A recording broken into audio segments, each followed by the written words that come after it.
নমস্কার, সবাইকে স্বাগত জানিয়ে শুরু করছি আমাদের এখনকার অনুষ্ঠান অবশ্যই ডক্টর প্লাস। ডক্টর প্লাস মানে সুন্দর ও সুস্থ জীবনের সাথী ডক্টর প্লাস। আমরা এই অনুষ্ঠানের মাধ্যমে বিভিন্ন রকম ডিজিজ নিয়ে আলোচনা করি। আজকেও বিশেষ একটা বিষয় রয়েছে, যে বিষয়ে আমার মনে হয় এমন কোনো মানুষ নেই যে ফেস করেননি এমন একটি সমস্যা। বিভিন্ন বয়সের মানুষ কিন্তু আজকের সময় দাঁড়িয়ে এফেক্টেড, এবং এই সমস্যাটা যদি হয়ে যায় জীবনে কোনো কাজ যেন ঠিকঠাক হতে চায় না। কি না, সেটার নাম হচ্ছে কনস্টিপেশন, অর্থাৎ কোষ্ঠকাঠিন্য। এই বিষয় নিয়ে আমরা আলোচনা করব। খুব ছোট্ট লাগছে শুনতে বিষয়টা, যে একটা কোষ্ঠকাঠিন্য, কিন্তু যাদের জীবন জেরবার কোষ্ঠকাঠিন্যের সমস্যায় ভুগে তারা জানেন যে এর গুরুত্ব ঠিক কতখানি। বিভিন্ন কারণে হতে পারে এই কোষ্ঠকাঠিন্য, এবং বিভিন্ন কারণে হতে পারে আপনার এই কোষ্ঠকাঠিন্য থেকে অন্যান্য সমস্যাগুলো, সেগুলো কি কি, এবং সমস্যা হলে সেটার জন্য কি করবেন, সমস্ত বিষয়ে বিশদে যিনি বলতে পারেন তিনি একজন ফিজিশিয়ান। সেই বিষয়ে আসবো। তবে আপনারা যারা ওপারে রয়েছেন, আপনাদের আজকে আমরা যেমন একটা তথ্যভিত্তিক আলোচনা প্রত্যেক দিনের মতো থাকছে, আজকে কনস্টিপেশনের সমস্যা সমাধান সবটা নিয়ে আলোচনা করব, থাকছে প্রিভেনশনও কীভাবে করব জানতে পারবো। তার পাশাপাশি অন্যান্য বিষয় নিয়েও হয়তো আপনাদের কোনো সমস্যা রয়েছে, ডক্টর রয়েছে স্টুডিও থেকে সরাসরি কথা বলতেই পারেন। চলুন আজকে আছেন আলাপ করাই। আজকে এ বিষয়ে যিনি বিশদে বলবেন কনস্টিপেশনটা কী, কীভাবে আমরা রিলিফ পেতে পারি, আমাদের স্টুডিওতে উপস্থিত রয়েছেন ডক্টর উৎসব Das, MD consultant, pathologist and diabetologist. অনেক স্বাগত, শুভ সন্ধ্যা। ডক্টর, বর্তমান সময় দাঁড়িয়ে কনস্টিপেশনটাও কিন্তু একটা অনেক বড় সমস্যা। একদমই একদমই। কারণ কনস্টিপেশনের জন্য দেখা যাচ্ছে মানুষের যে দৈনন্দিন জীবন, কাজ, সমস্ত কিছু ব্যাহত হয় এবং হয়ে থাকে। প্রথমেই আসি, আমরা একটাকে বলছি নর্মাল বাওয়েল হ্যাবিট, আরেকটিকে বলছি কনস্টিপেশন। কোনটাকে বলছি নর্মাল বাওয়েল হ্যাবিট, আর কনস্টিপেশন কি বা কোনটা? একদম, এটা যদি আমরা একদম টেকনিক্যাল টার্মে বলি, টেকনিক্যাল টার্মে বলা হয় যে সপ্তাহে যদি কারোর 3 বারের কম যদি তার বাওয়েল মুভমেন্ট হয়, তাকে কিন্তু আমরা টেকনিক্যালি বলি, তখন তাকে বলি যে কোষ্ঠকাঠিন্য হয়েছে বা কনস্টিপেশন হয়েছে। কিন্তু এমনিতে নর্মালি আমরা দেখি যে যখনই কোনো মানুষের যার যেটা স্বাভাবিক তার চেয়ে যদি কম হয়, হয়তো একদিন বা দুদিন হয়নি, তখনই তার মধ্যে ভীষণ একটা অস্বস্তির সৃষ্টি হয়, সে খুব আনকমফোর্টেবল ফিল করতে থাকে, তখনই কিন্তু সে চিকিৎসকের দ্বারস্থ হয় বা কোনো ওষুধের দোকানে চলে আসে। সমস্যাটা হয় যে কারণটা কি সেটা না জেনে যদি শুধু ওষুধের দোকান থেকে ওষুধ কিনে খেয়ে নিয়ে, অনেক সময় কিন্তু আন্ডারলাইন কজটা অধরা থেকে যায়। সেই জন্যই আজকে আমাদের এই আলোচনা। এবং এটা মানুষের কাছে বোঝার একটা বড় জায়গা আছে ডক্টর। সাধারণত প্রথমে যেটা জানবো যে কনস্টিপেশনের জন্য দেখা যাচ্ছে যে বহু মানুষ ঠিকঠাক অফিসে যাচ্ছেন, অ্যাটেন্ড করতে পারছেন না সঠিক সময়, বাচ্চারা স্কুলে যাচ্ছে বা একটু কলেজে, যারা একটু বড় হয়েছে কলেজে যাচ্ছে, তাদের ক্ষেত্রেও দেখা যাচ্ছে এটা একটা অনেক বড় সমস্যার জায়গা হলো কনস্টিপেশন। একদম একদম। কি কি কারণে হয় মূলত? একদম, তুমি যেটা বলছো যে সেটা একদিকে কনস্টিপেশন, এবং কনস্টিপেশনের যে অ্যালাইড একটা যে দিক ইনফ্ল্যামেটরি বাউল ডিজিজ, আমার মনে হয় এটা নিয়েও আমরা পরে একদিন আমরা আলোচনা করতে পারি বিশদে আলাদাভাবে, শুধু ইনফ্ল্যামেটরি বাউল ডিজিজে। সেটা কি হয় যে হয়তো সে বেরোতে যাচ্ছে, তখনই তার মানে একবারে ক্লিয়ার হচ্ছে না, যার জন্য সে হয়তো সমস্ত কিছু রেডি হয়ে অফিসে বেরোতে যাচ্ছে, সেই সময় তার আবার একবার নেচার কলে এসে গেছে, আর্চ থেকে, হ্যাঁ, এবার যার জন্য কিন্তু তার অফিস যেতে লেট হয়ে যাচ্ছে। এইটা একটা খুব বড় সমস্যা। তাই আমাদের কারণগুলো দেখতে হবে। প্রথমেই সবচেয়ে ইম্পর্টেন্ট যেটা আমাদের দেখতে হবে, লাইফস্টাইল। লাইফস্টাইলের মধ্যে কি, একদিকে যেমন হচ্ছে আমাদের ডায়েট, আমরা কি ধরনের খাবার খাচ্ছি। হাই ফাইবার খাবার আমরা যত খাবো তত কিন্তু স্টুলের বাল্ক ফর্ম করতে হেল্প করে। তার মধ্যে যেমন আছে, এর আগেও আমরা হাই ফাইবার ডায়েট নিয়ে আলোচনা করেছি ডায়াবেটিসের সময়তেও, যেমন এই আটা বা ওটস, ডালিয়া, এই ধরনের খাবার বা সিজনাল ভেজিটেবলস, এই সবগুলো যদি কেউ বেশি করে খায় তাহলে কিন্তু তার স্টুল ইউজুয়ালি পরিষ্কার হবে। এছাড়া জল যদি খুব কম খাওয়া হয় তাহলেও একটা সমস্যা হতে পারে। তা লাইফস্টাইলের অন্যান্য দিক দেখতে গেলে, যে কারণে আমি একটু আগে বলছিলাম যে অবশ্যই চিকিৎসককে এসে জানাতে হবে যে তিনি কোনো ওষুধ খান কিনা। অনেক ওষুধ আছে যেগুলো আমরা পরে একে একে ডিসকাস করবো, যে ওষুধ থেকেও মানে মেডিকেশন রিলেটেড কনস্টিপেশনও কিন্তু হয়। সুতরাং আগে আমাদের একদম ওষুধের সাইড এফেক্ট হিসেবে, সুতরাং আমাদের আগে কিন্তু মেডিকেল হিস্ট্রিটা ডিটেলে জানতে হবে। এবং আজকের সময় দাঁড়িয়ে মানুষ কিন্তু কোনো ছোটোখাটো সমস্যাতেও তারা মেডিসিন কিনে খাচ্ছে মুরগির মতো, তারা জানেনও না হয়তো কেন তার এই সমস্যা কিসের থেকে। একদম একদম। ডক্টর, আমরা বলছি এটা কনস্টিপেশন, মানুষ জানেন যে কনস্টিপেশন হচ্ছে, অনেক দিন থেকে সমস্যা হচ্ছে, কিন্তু আরও একটা বিষয় উঠে আসে যে আমাদের যেখানে ম্যাক্সিমাম শরীরের যে টক্সিনগুলো রয়েছে, টক্সিন বেরিয়ে যাচ্ছে বজ্র পদার্থ হিসেবে স্টুলের মধ্যে দিয়ে, কিন্তু সেটা যদি আদৌ বেরোতে ঠিকঠাক না পারে আর কি কি সমস্যা তৈরি করতে পারে? একদম কমপ্লিকেশন তো অনেকই হয়। একদিকে যেমন যেটা টক্সিনের কথাটা বলছি, টক্সিন যে জমে যাওয়া সেটা খুব সিভিয়ার কেস ছাড়া হয় না, কারণ যেহেতু আমাদের কোলন, যেখানে আমাদের রেকটাম কোলন যেখানে এটা হয়, সেই জায়গাটা কিন্তু এক্সপ্যান্ডেবল, যার ফলে আমরা একটু হলে আবার আরও এক্সপ্যান্ড করতে পারি। কিন্তু যদি খুব বেশি হয়, যেমন টক্সিক মেগাকোলন, এই ঘটনাটা খুব রেয়ারলি ঘটে, সেখানে তখন কিন্তু টক্সিনটা স্পিল ইন করে যায়। আর আরেকটা জিনিস যেটা হয় যে স্টুল অনেকটা ভেতরে জমে থাকে, তার ফলেও একটা হার্ড লাম্প ফর্মেশনের মতো ব্যাপার তৈরি হয়। সুতরাং এইগুলো দিকটা মানে কিন্তু খেয়াল করতে হবে, মানে কমপ্লিকেশনগুলো হয়ে যাওয়ার আগেই কিন্তু তাকে সতর্ক হতে হবে। এবং বারবার বলছি যে নিজে নিজে শুধু স্টুল সফটনার খেয়ে নিয়ে সাময়িক সমস্যার সমাধান হতে পারে, কিন্তু অ্যাকচুয়াল কারণটা যদি আমরা না ধরতে পারি তাহলে কিন্তু তার দীর্ঘস্থায়ী সমাধান হবে না। বেশিরভাগ সময় কিছু মানুষ দেখা যাচ্ছে যে কিছু মানুষ খুব বেশি সমস্যা ফেস করছেন, মানে আমাদের প্রচুর মানুষের সমস্যা থাকলেও কাদের মধ্যে সমস্যাটা অনেক বেশি হয় এবং কারণগুলোই বা কি কি? ঠিক ঠিক মানে এগুলো যাকে এক কথা আমরা বলতে রিস্ক ফ্যাক্টরসের মধ্যে দেখি যে আমরা কিন্তু দেখি, কেন জানি না এটা সবসময় বোঝা যায় না, কিন্তু ছেলেদের মধ্যে কিন্তু মিডল এজ থেকে ছেলেদের মধ্যে এই কমপ্লিকেশনটা অনেক বেশি হয় মেয়েদের তুলনায়। খুব কমন আমরা দেখি অ্যাটলিস্ট ডে টু ডে প্র্যাকটিসে।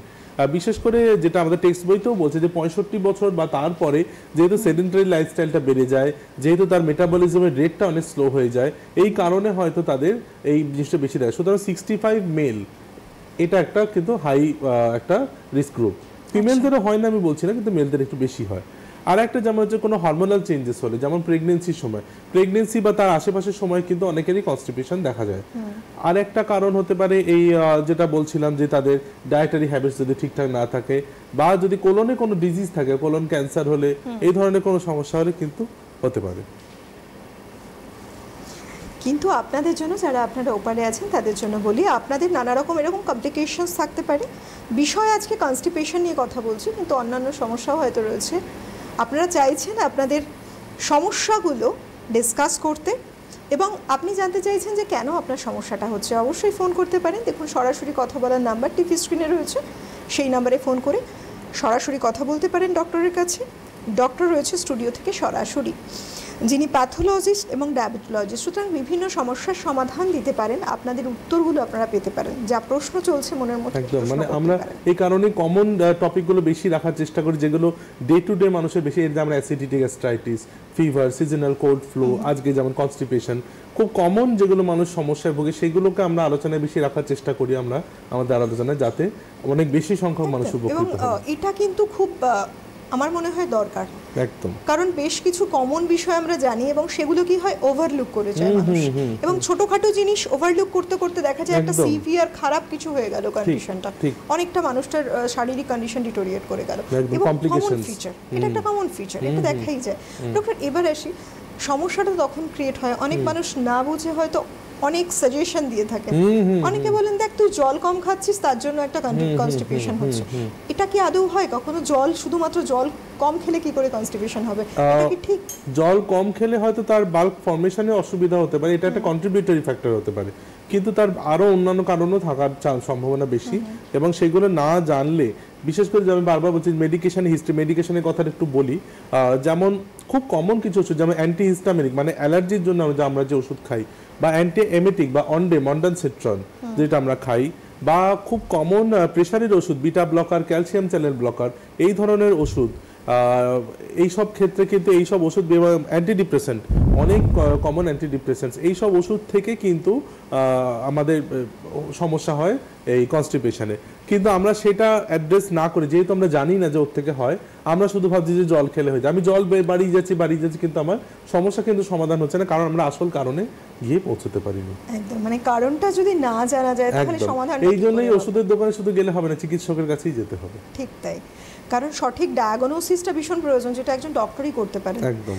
আচ্ছা ডক্টর, অনেকে এখন দেখা যাচ্ছে যে বিভিন্ন সময় তাদের এত কর্মব্যস্ত জীবন, তারা ন্যাচারাল যে নেচারস কলিং যে ব্যাপারটা থাকে, ন্যাচারালি হয়তো তার দরকার বাথরুমে যাওয়া, হয়তো তার একটা স্টুলের আর্জ আছে, অনেকক্ষণ ধরে দেখা যাচ্ছে সাপ্রেস করে যাচ্ছে না, কোনো কাজে আটকে গেছে, বেশিরভাগ সময় বসে কাজ করছেন, তারা টেবিল ওয়ার্ক করছে, এগুলো কি আদতে কখনো কারণ হতে পারে? একদম একদম একদম, এগুলো ভীষণ ইম্পর্টেন্ট কন্ট্রিবিউটরি ফ্যাক্টর, মানে ওয়ার্ক স্ট্রেস এবং আমাদের যে লাইফস্টাইল, মানে আমাদের ধরুন এই নাইট ডিউটি চলছে, টানা 48 আওয়ার্স ডিউটি চলছে, হঠাৎ করে বারবার ফ্রিকোয়েন্ট ট্রাভেল করতে হচ্ছে কাজের জন্য, সেখানে জল চেঞ্জ হচ্ছে, খাওয়া চেঞ্জ হচ্ছে, আবহাওয়া চেঞ্জ হচ্ছে বারবার, অনেকেই অফিসের কাজে এমন এমন কাজের সাথে যুক্ত থাকেন তাদের ফ্রিকোয়েন্ট ট্রাভেল করতে হয়, তাদের কিন্তু এই সমস্যাগুলো অনেক বেশি হয়, কারণ তাদের বারবার সাইকেলগুলো ডিস্টার্ব হচ্ছে, ঘুমের সাইকেল ডিস্টার্ব হচ্ছে, তাদের খাওয়ার সাইকেল ডিস্টার্ব হচ্ছে, খাওয়ার যে অভ্যেসগুলো ডিস্টার্ব হচ্ছে, জল চেঞ্জ হচ্ছে, এক এক জায়গায় এক এক রকম জল, খাবারের জল, হ্যাঁ, সো এইগুলো কিন্তু একটা কন্ট্রিবিউটিং ফ্যাক্টর ডেফিনেটলি। এখন একটা ভীষণ কমন সমস্যা বহু মানুষের, তারা কিন্তু ইউরিনাল আর্জ যেটা সেটাকে ধরে রাখতে পারে না, সেটা কি কোনোভাবে কনস্টিপেশনের সাথে রিলেট করে যায়, যে দীর্ঘদিন থেকে একটা কনস্টিপেশন রয়েছে? হ্যাঁ একদম, কমপ্লিকেশনস তুমি একটা ভালো দিক তুলে ধরলে। কমপ্লিকেশনসের মধ্যে যেগুলো ভীষণ কমন কমপ্লিকেশন যেগুলো এই কনস্টিপেশন থেকে আমরা পাই, সেটা হচ্ছে একদিকে যেমন কি হয় যে আমাদের রেকটাম বা কোলনের যে ব্লাড ভেসেলসগুলো ফুলে যায়, সেখান থেকে সৃষ্টি হয় হ্যামারয়েডস। হ্যামারয়েডস তো আমাদের এত কমন, মানে যাকে আমরা সোজা কথায় বলি অর্শ, এত কমন যে বলার নয়। আরেকদিকে আছে তার থেকেও খারাপ অবস্থা হলে ফিস্চুলা অপারেশন আজকাল ভীষণ কমন, কারণ এবং সেটা ভীষণ পেইনফুলও, ফিস্চুলার যে সমস্যাটা সেইটা একদিকে হয়। আরেকদিকে হচ্ছে যেটা এক্ষুনি তুমি বলছিলে, সেটা হচ্ছে যে পেলভিক ফ্লোর, আমাদের যে পেলভিক ফ্লোরটা আছে সেইখানে মাসেলগুলো এফেক্টেড হয়, যদি আমরা কনস্টিপেশনে ভুগি মাসেলগুলো উইকনেস হয়ে যায়, তার ফলে কিন্তু এই যে ইনকন্টিনেন্স, মানে পেচ্ছাপ ধরে রাখতে পারছে না বা পটি ধরে রাখতে, স্ট্রেস ইনকন্টিনেন্স, আর্জ ইনকন্টিনেন্স, এই ধরনের সমস্যাগুলো কিন্তু তৈরি হয়। এগুলো সবই কিন্তু কনস্টিপেশনের একটা লং স্ট্যান্ডিং সিকুয়েলি। মানুষ বুঝতেও পারছে না আদতে কি থেকে কি হচ্ছে, কোথা থেকে কি সমস্যা তৈরি হচ্ছে। বেসিক্যালি একজনের সাথে আলাপ হয়েছিল, বলছিলেন তিনি বহু দূর তার স্কুল, এবং দীর্ঘদিন সেই ফিমেল যেহেতু, তার ক্ষেত্রে আরো সমস্যা, অনেকক্ষণ ট্রাভেল করতে হচ্ছে, রাইট, মাঝখানে সব জায়গা পাচ্ছে না, জায়গা পাচ্ছেন না যে যেখানে তিনি বাথরুমে যেতে পারেন। তো ন্যাচারালি কি হয়েছে, বহু বছর পরে এখন যখন উনি রিটায়ার করেছেন, রিটায়ার লাইফ, তার আগে থেকেই উনি বুঝতে পারছেন কোথাও যেন উনি বাথরুম পেলে ধরে রাখতে পারছেন না। এটাও একটা তার প্রবলেম হয়ে গেছে, লং টাইম ট্রাভেল করছে, সঙ্গে কনস্টিপেশন তো আছেই। ঠিক, এগুলো খুব একটা কমন সমস্যা, মানুষ ওভারলুক করে যায়। প্রথমত এর ডায়াগনোসিস সাধারণত কি কি আছে? একদম, ডায়াগনোসিসের ক্ষেত্রে করতে গেলে আমাদের কারণগুলো আরো কিছু কারণ জানতে হবে, যেগুলো আরো কমন কারণ হয়। একদিকে যেমন একটা কারণ হচ্ছে, আরেকটা যেটা আমরা বলা হয়নি, সেটা হচ্ছে থাইরয়েড। থাইরয়েড যদি হাইপোথাইরয়েডিজম হয়, সেটা কিন্তু একটা খুব কমন একটা কজ। সুতরাং আমাদের ব্লাড টেস্টে সিবিসির সাথে একটা থাইরয়েড প্রোফাইল করে নেওয়া, এটা আমরা করতে পারি। যদি খুব বেশি সমস্যা, আমরা কোলোনোস্কোপি করা দরকার হতে পারে, একটা সিটি স্ক্যান বা ইউএসজি করা দরকার হতে পারে, আর রেকটাল এক্সামিনেশন করা দরকার হতে পারে যদি তার প্রচণ্ড ব্লিডিং হয় বা যদি তার পেইনফুল ফিস্চুলা হয়, তার জন্য কিন্তু আলাদা আলাদা টেস্ট। আর যদি অনেক সময় ক্যান্সার যদি এক্ষেত্রে কাজ হয়, বা ইন্টারসেপশন বা ইন্টেস্টিনাল অবস্ট্রাকশন বা ক্যান্সার যদি কাজ হয়, সেক্ষেত্রে কিন্তু আমাদের স্টুলের সাথে আলাদাভাবে রক্ত বেরোতে পারে, অথবা ব্ল্যাক স্টুল বেরোতে পারে। তো সেই ক্ষেত্রে কিন্তু স্টুলের টেস্ট করা, মানে স্টুল ফর আরইএম এর সাথে স্টুল ফর ওবিটি মানে অকাল্ট ব্লাড টেস্ট, এই ধরনের পরীক্ষাগুলো কিন্তু করা দরকার। তবেই কিন্তু আমরা সঠিকভাবে বুঝতে পারবো যে কোন জায়গা থেকে জিনিসটা সমস্যা করছে।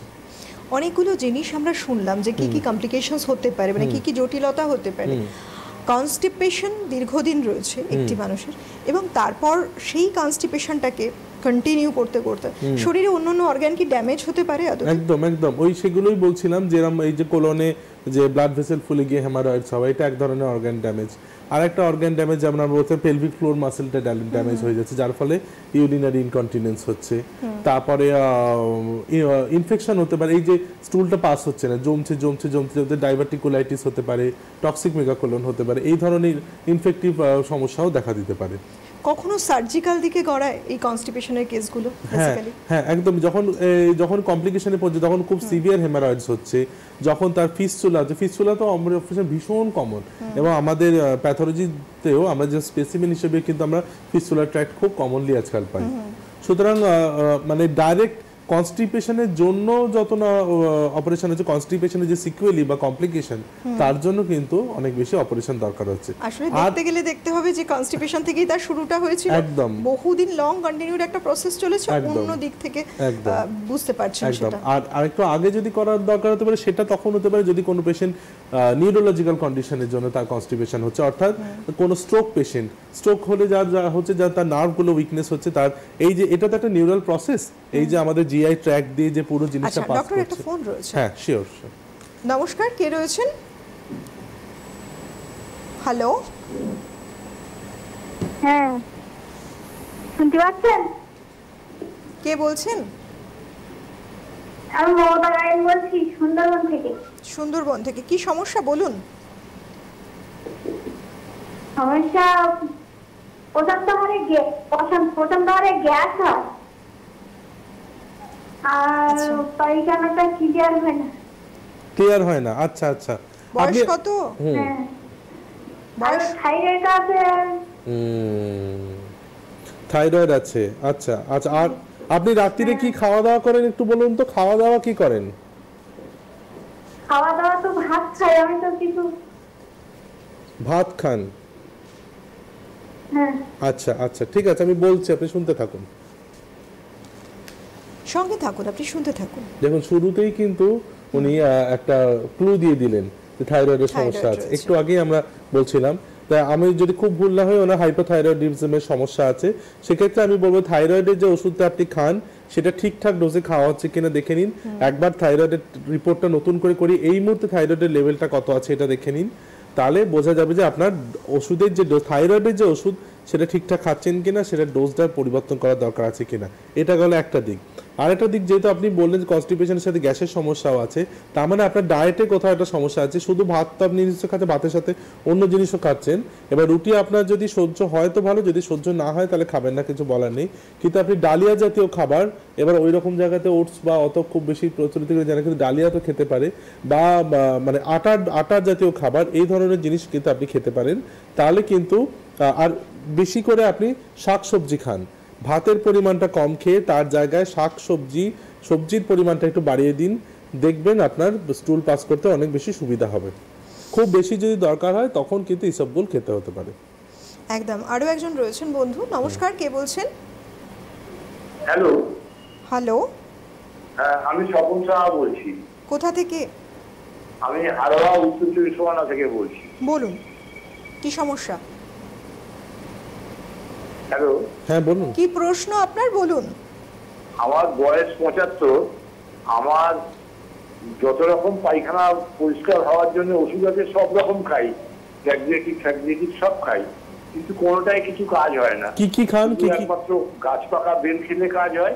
আচ্ছা। আর যখন গাছ পাকা বেল পাওয়া যায় না, তখন ওই ছোট ছোট কাঁচা বেল সেদ্ধ করে খেলে একটু কাজ হয়। আচ্ছা। আমি আয়ুর্বেদিক ওষুধ খাচ্ছি, যাতে সোনা পাতা রয়েছে, সোনালি, হ্যাঁ, ব্র্যান্ডের নামটা আর বলছি না, কিছুতেই আমি পায়খানা করতে পারি না।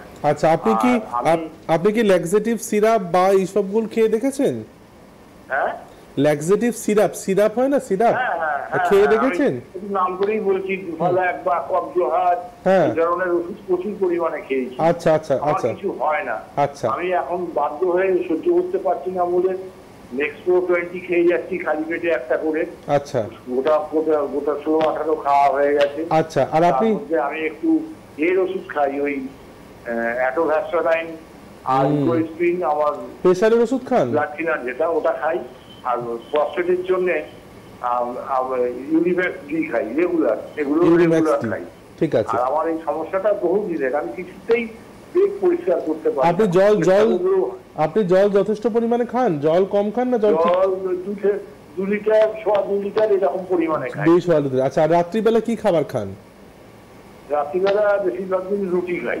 রুটি খান, বেশ। দৈবাত 2-1 দিন এদিক ওদিক হয়ে যায়। আচ্ছা, হ্যাঁ, 2-1 দিন এদিক ওদিক হতে পারে। আমি যেটা বলবো, রুটি আপনি খান, ঠিক আছে। রুটির সাথে আপনি সবজির পরিমাণটা খাওয়া একটু বাড়ান, শাকসবজি, সবুজ শাকসবজি খাওয়া বেশি করে বাড়ান। এবং যে সময় আপনি বেল পাচ্ছেন, বেল তো খুবই উপকারী, বাকি সময় আপনি ন্যাচারাল ইসবগুল ভুসি ট্রাই করুন। আর যদি না হয় তাহলে কিন্তু একটু টেস্ট করাতে হবে, একটু চেম্বারে আসতে হবে। এগুলো সবটা কিন্তু মানে না দেখে করা একটু কঠিন। হ্যাঁ সেক্ষেত্রে মানে সিরাপে যখন ওনার কাজ হয়নি বলছেন, আমাদের কিন্তু আরো অ্যাডভান্স মেডিসিনসও আছে, তো সেইগুলো তো উইদাউট না দেখে, তার রিপোর্টস না দেখে আমার পক্ষে বলা একটু কোনো মুশকিল। কারণও থাকতে পারে, হ্যাঁ, কিন্তু উনি এবং ওনার যেটা এজ 75, সেখানে একটু নার্ভের উইকনেসও থাকতে পারে। উনি সব রকম মেডিসিন সবকিছু ট্রাই করে করেছেন, নিয়েছেন হ্যাঁ হ্যাঁ। অলরেডি, রেজাল্ট পাচ্ছেন না। ওনার ডায়েটটা ঠিক আছে, আমি ডায়েটটা শুধু বলছি একটু সবুজ শাকসবজি, সবজির পরিমাণটা একটু বাড়াতে, কারণ সবজিতে ভীষণ ভালো র ফাইবার পাওয়া যায়। এইটা আপনি বাড়ান, এবং রাত্রে একটু জল বেশি করে খান, দিনের বেলা তো উনি 2 লিটার খাচ্ছেন যথেষ্ট। আর যেটা বলবো যে এরপরে যদি কাজ না হয় একটু আপনাকে আসতে হবে, এসে দেখাতে হবে। একদম। আপনারা যারা কনসালটেশন নিতে চাইছেন ডক্টরের কাছে, হেল্পলাইন নাম্বারে ফোন করুন। ডক্টর কোথায় কোথায় কবে চেম্বার করছেন অবশ্যই বলে দেওয়া হবে, সেই চেম্বারে দেখিয়ে যান ভিজিট করে। কারণ কিছু সমস্যা এমন রয়েছে, একটা কেস হিস্ট্রি নিয়ে তবেই বলা সম্ভব যে আপনার জন্য কি প্রয়োজন, কেন আপনার সমস্যাটা ঠিক হচ্ছে না। তার জন্য দেখানোটা, কনসালটেশন নেওয়াটা আগে প্রয়োজন। রয়েছেন আরও একজন বন্ধু ফোনে। নমস্কার, কে বলছেন? হ্যালো। হ্যালো, কে বলছেন? হ্যাঁ তো ম্যাম, আমি কন্টাই পূর্ব মেদিনীপুর থেকে বলছি। কি নাম? সুজাতা বেরা। বেশ, আপনার কি প্রশ্ন বলুন। এই সমস্যা হচ্ছে মানে পেশাব আমি মানে সামলে রাখতে পারি না, মানে বিছানায় পেশাব হয়ে যায়, আর পায়খানা 3 দিন 4 দিন পর একবার বাথরুম যেতে হয়। আপনার থাইরয়েড আছে আর নার্ভের সমস্যা আছে। বয়স কত আর কতদিন থেকে এই সমস্যা হচ্ছে? সমস্যা বলতে মানে 14 বছর হয়ে গেল সমস্যা। বয়স আর কত? থাইরয়েড আমার খুব কম বয়স, মানে ক্লাস 2-3 তে পড়ি থাইরয়েড ধরা পড়ে। দেখেছেন ওর সবগুলোই লম্বা আছে, সময় থাইরয়েড সবগুলোই আছে। আর আপনি খাওয়া দাওয়া কিরকম করেন? খাওয়া দাওয়া হচ্ছে আমি টিফিন কিছু করি না, সকালে চা বিস্কিট খাই, তারপরে আর মানে 10টা দুপুরে একটা 1:30 নাগাদ ভাত খাই। আচ্ছা, রাত্রে? রাত্রিতেও ভাত খাই, কোনো সময় রুটিও খাই, যখন যেমন হয় আর কি। কোনো সময় তো শরীর ভালো লাগছে না, রুটি খাচ্ছি। এখন আপনার বয়স কত? বয়স হচ্ছে 35। আচ্ছা, রোজকার ওষুধ কি খান? থাইরয়েডের ওষুধ খান বলেন, এছাড়া রোজকার আর কোন? থাইরয়েডের ওষুধ খাই, দুটো নার্ভের ওষুধ খাই। আচ্ছা, ওই হচ্ছে স্টেলোপাম প্লাস আর কিউকোপিন 25। ও ঠিক মানে আছে, আমার বুঝতে পেরেছি, আমার ঘুম হয় না, যেদিন বুঝতে আমি পেরেছি, ওষুধ বুঝতে খাই না পেরেছি, বুঝতে আমার পেরেছি। সেদিন ঘুম হয় না, শরীর কাঁপতে থাকে গোটা শরীর, আপনি কোনো কি- টেনশন হলে আমার বুক ধড়ফড় করে। আপনি কি সিরাপ বা এইসবগুলো খেয়ে দেখেছেন? না না, কিছু খেয়ে দেখিনি। ওকে ওকে ওকে, ঠিক আছে, আপনি রাখুন, আমি বলে দিচ্ছি। খুব আনফরচুনেট, বয়স এমন কিছু না, কিন্তু ওনার কিন্তু অনেকগুলো রিস্ক ফ্যাক্টর একসাথে আছে, যেগুলো আমরা অলরেডি ডিসকাস করলাম। একদিকে বললেন থাইরয়েডের সমস্যা অনেক ছোটবেলা থেকে, একদম, আর একদিকে উনি অ্যান্টি ডিপ্রেসেন্ট নিচ্ছেন, তো দুখানা মেডিকেশন অলরেডি হয়ে গেল, যেগুলো কিন্তু রিলেটেড টু কনস্টিপেশন। তো আমি ওই জন্যই জানতে চাইছিলাম যে আর কোনো প্রেশারের ওষুধ খান কিনা, সেগুলো বুঝতে পারলাম না ভালো। যাই হোক, আমি যেটা বলবো যে ওনার লাইফস্টাইলের যেটা চেঞ্জ করা, সেটা বারবার আমি একই কথা বলছি, fibre food, fibre food, fibre food. জলের পরিমাণ বাড়াতে হবে, ফাইবারের পরিমাণ বাড়াতে হবে, ডেয়ারি জাতীয় প্রোডাক্ট খাওয়া কমাতে হবে। হ্যাঁ, জল বাড়াতে হবে, ডেয়ারি প্রোডাক্ট কমাতে হবে, হাই ফাইবার খাবার খেতে হবে, এবং রাত্রিবেলা আপনি প্রথমে যদি আপনার সুবিধা হয় তো এইসবগুলো পাউডার, যদি সুবিধা না হয় তাহলে আপনি কোনো সিরাপ খেয়ে দেখুন, ডোফেলাক বা ল্যাক্সিড, এই ধরনের যে সিরাপ হয়, রাত্রে 2 চামচ করে খেয়ে শুয়ে দেখুন, আমার মনে হয় আপনার উপকার হবে। কারণ যেহেতু আপনার ওই ওষুধগুলো বন্ধ করার কোনো উপায় নেই, মানে থাইরয়েডের ওষুধ বা অ্যান্টিডিপ্রেসেন্ট জাতীয় ওষুধ বন্ধ করার কোনো উপায় নেই, সেইগুলোর থেকে আপনার কিছু করার নেই।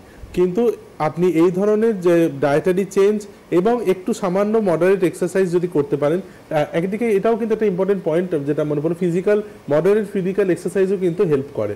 তার কারণ আমাদের মেটাবলিজমটা বাড়তে হেল্প করছে। মেটাবলিজম যখনই বাড়ে তখনই কিন্তু তার সমস্ত প্রসেসটাই ইনক্রিজ করতে থাকে। তাহলে ওনার যেটি ওষুধগুলো বন্ধ করার কোনো উপায় নেই, ওনাকে লাইফস্টাইল চেঞ্জ এবং দরকার হলে সিরাপ বা এই সবগুলো খেয়ে ট্রাই করতে হবে। আপনি করে দেখুন, তারপর জানাবেন। বাউল মুভমেন্টটাও খুব ভালো হয়, সমস্ত মেটাবলিজম, রাইট, সবকিছু সমস্যা কিন্তু দূর হয়ে যায়। রয়েছেন বন্ধু ওপারে। নমস্কার, কে বলছেন? হ্যালো। হ্যালো, কোথা থেকে কে বলছেন? আমি গলসি থেকে বলছি, বর্ধমান জেলা গলসি। বলুন। হ্যাঁ, বর্ধমান জেলা গলসি থেকে বলছি। কি প্রশ্ন, কি জানতে চান? হ্যালো, হ্যাঁ, আমরা শুনতে পাচ্ছি, আপনি কি জানতে চাইছেন বলুন। ওষুধ গ্যাস অম্বল, হ্যাঁ, পেটের গন্ডগোল। গন্ডগোল মানে কিরকম, কম হয় না বেশি হয়? না, খাওয়া দাওয়াটা পরে গ্যাস অম্বলটা হয়ে যায়, গলা জ্বালা বুক জ্বালা হচ্ছে। আচ্ছা আচ্ছা, আপনি কি ডেয়ারি প্রোডাক্টস বেশি খান, মানে দুধ জাতীয় খাবার, দুধ, চা এসব খান? না না, এইসব কোনো খাই না। ভাত 9টা থেকে মুড়ি খাই, পরে আবার হ্যাঁ, মানে মুড়িটা কি দিয়ে খান? হ্যাঁ, মুড়ি। হ্যাঁ, কি বলছেন? শুধু মুড়ি খান না মুড়ির সাথে কি খান? মানে আমি বলতে চাইছি আলুর চপ বা সিঙ্গারা, বেগুনি এই ধরনের খাবার দিয়ে খান কি? না, খাই না, এটা খাই না। ওকে, কিন্তু আমি খাই না। আচ্ছা আচ্ছা আচ্ছা, তা সত্ত্বেও আপনার এটা হচ্ছে, বেশ ঠিক আছে, বুঝতে পেরেছি। আমার মনে হয় ওনাকে একটা যেটা করতে হবে, যে একটা ডায়েট একটা কিছুদিন জন্য লিখে দিতে হবে, আমি কি কি খাচ্ছি সকাল থেকে। কোনো খাবারের মধ্যে ওনার সমস্যা লুকিয়েছে, হয়তো উনি পুরোটা এখন মনে করে বলতে পারছেন না। হ্যাঁ, আপনার খাবারটাকে আপনাকে ওয়াচ করতে হবে, এবং আমার যেটা মনে হয় যে আপনার এক ধরনের প্রোবায়োটিক খাওয়া দরকার। প্রোবায়োটিক আপনি ক্যাপসুলের ফর্মেও খেতে পারেন, বা টক দই, নর্মালি যে টক দই পাওয়া যায়, টক দই আপনি দিনে একবার করে খান, পেট ঠান্ডা রাখার জন্য ডাবের জল খান, আর রাত্রিবেলা দরকার হলে ইসবগুল ভুসি খান, এবং সকালবেলা যদি তারপরেও দরকার হয় একটা করে অ্যান্টাসিড 1 মাসের কোর্স করতে পারেন, করে তারপর আপনি জানান, আমরা সেই মতো ব্যবস্থা হেল্প করতে পারব। অবশ্যই যারা ওপারে আছেন, যারা অনেক চেষ্টা করছেন, হয়তো বা লাইনটা পেলেন না, আজ আপনার সমস্যার কথা বলতে পারলেন না, তাদের জন্য বলি, আপনি যদি মনে করছেন আমাদের এই অনুষ্ঠান দেখতে পারবেন, আপনি ফেসবুক কিংবা ইউটিউব পেজে গিয়ে দেখতে পারেন। ডক্টর অনেকগুলো খাবার দাবারের হ্যাবিটের কথা বললেন, যেগুলো খেলে আপনি বা আপনারা ভালো থাকবেন, সুস্থ থাকবেন, এবং কনস্টিপেশনের মতো সমস্যা থেকে খুব সহজে বেরিয়ে আসতে পারবেন। তাই বলি যে দেখুন, নিজেকে সুস্থ রাখতে গেলে কিছু কিছু হ্যাবিট নিজেকে চেঞ্জও করতে হবে, এটা আপনার হাতে। তারপরেও যদি মনে করছেন যে না, আপনার সমস্যার সমাধান পাচ্ছেন না, ডক্টরের কনসালটেশন হওয়াটা বিশেষ জরুরি। হেল্পলাইন নাম্বারে ফোন নাম্বার যাচ্ছে, সরাসরি যেটা দেখছেন সরাসরি কথা বলা সেটা নয়, হেল্পলাইন নাম্বারে আরও একটি নম্বর রয়েছে, দেখুন সেখানে যে নম্বর রয়েছে সেই নাম্বারে ফোন করে জেনে নিন ডক্টর কবে কোথায় চেম্বার করছে। অবশ্যই সেখানে এসে কনসালটেশন নিন, কারণ এমন সমস্যা নয় যে আপনি হয়তো মুখে বলছেন আপনার কনস্টিপেশন, আদতে অন্য কোনো সমস্যা অন্য জড়িয়ে আছে শরীরে, যে কারণে কনস্টিপেশনটা হচ্ছে। সমস্ত টেস্ট রিলেভেন্ট করা খুব দরকার।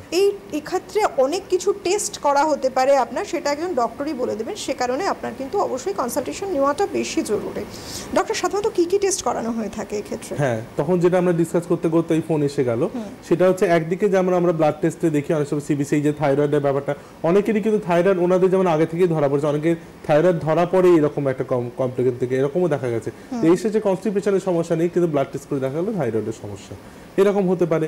তারপর তার অবস্ট্রাকশন করে হতে পারে, বাওয়েলে কোনো অবস্ট্রাকশন হতে পারে, পুরো সিরিয়াস ডিজিজ, অনেক ক্ষেত্রে এমনকি খুব মারাত্মক কপাল খারাপ হলে, যেটা বলি মানে মেডিকেল টার্ম হিসেবে নয়, কিন্তু অনেক ক্ষেত্রে আনফরচুনেটলি আর কি, যে কোলন ক্যান্সারের ক্ষেত্রেও হতে পারে, ইনফ্লামেটরি বাওয়েল ডিজিজ যেটা আমরা একটু আগে বলছিলাম, ওটা কনস্টিপেশন টাইপ এবং ডায়রিয়া টাইপ দুটো হয়। তো আমাদের কনস্টিপেশন টাইপের ক্ষেত্রে কিন্তু এই জিনিসটা ভীষণ রকম দেখা যায়। তাই জন্য আমাদের সিগময়েডোস্কোপি, কোলোনোস্কোপি এই ধরনের টেস্ট করতে হতে পারে, যেটা স্টুলের বলে স্টুল ফর ওবিটি মানে অকাল্ট ব্লাড টেস্ট, এটা করতে হতে পারে।